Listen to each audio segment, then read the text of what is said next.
बरोबर, ह्याची भीती जास्त वाटायला लागली. मी काय लिहिलंय काय लक्षात आलं का? आणि ह्याच्यामुळे झालं असं की तुमच्यावर प्रेशर जे आलं ना, आता मॉरल प्रेशर म्हणा कसल्याही प्रकारचं, तर आता बऱ्यापैकी सगळ्यांनी असं ठरवलंय की एकतर 65+ म्हणा किंवा डायरेक्टली 70वर आकडा गेला बऱ्याच जणांचा, एवढा पाहिजेच, राईट? मग हे कितपत योग्य आहे? जर याला पण थोडे फॅक्ट्स सांगतो तुम्हाला. याच्यात दोन पॉसिबिलिटी आहेत.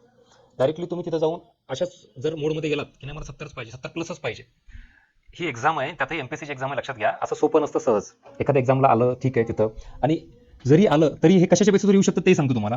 दुसरी शक्यता, मला नाही वाटत शक्यता कोणी डिस्कस केलेली असेल, मी सांगतो तुम्हाला याची पॉसिबिलिटी.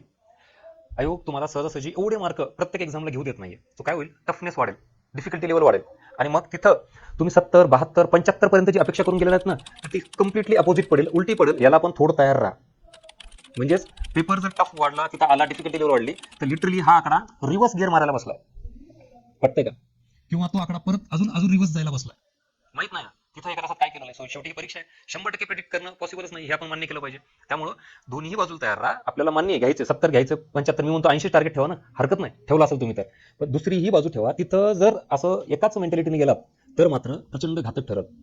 पटतंय का मी काय म्हणतो? त्यामुळे डिफिकल्टी लेवल आयोग जर वाढवेल तर तुम्हाला कट ऑफ हा कमीच असेल, तिथं खूप जास्त अटेम्प्ट होणार नाही. आणि मी 75 मार्क घेतले पाहिजे, हा 28 कमी करा. मग तिथं काय केलं पाहिजे, तुम्ही प्लॅन बी ऍक्टिव्हेट केला पाहिजे. जर पेपर टफ आलाच तर जेवढे प्रश्न करता येईल तेवढे ऍक्युरेट करायचे प्रयत्न करा. खूपच जास्त अटेम्प्ट, खूपच जास्त हे करून चालणार नाही. म्हणजेच आपण पुढे नाही गेलो तर चालतंय, पण किंवा मागे नाही आलो पाहिजेत, जागेवर थांबलो पाहिजे. कळतंय?